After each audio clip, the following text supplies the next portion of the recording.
você morrer.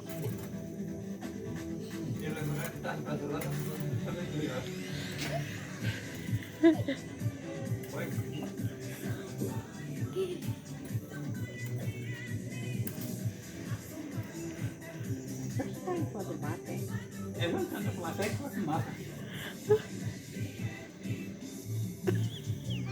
Não vai ter um pico de juízo. Tem não, também. Tem não. Tá mexendo. Tá mexendo farinha. Vou lá para o banheiro do riacho. E botou os meninos numa galinha, a galinha usava ser quadrado. É.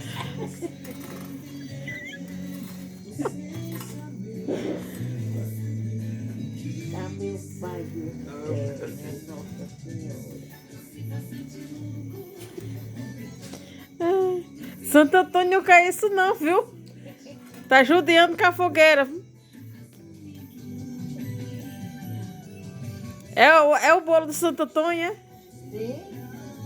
Aí ele faz um mato, olha esse bolo.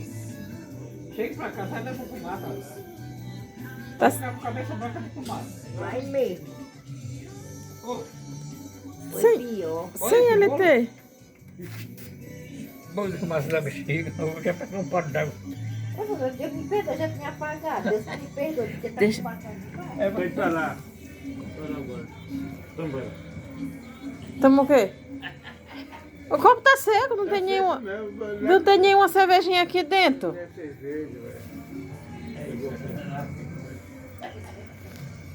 Tava mexendo farinha, era? Se tivesse dado essa cabeça de bolo, de ser estranho, não estava fumaçando, não. Não. Os outros pau estavam tudo seco e estava tudo sequinho. Eita, seu pena. Uma fogueira pegou.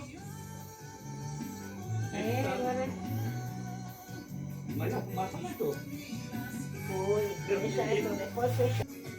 Ô menino! Também tá doido, vou interná-lo.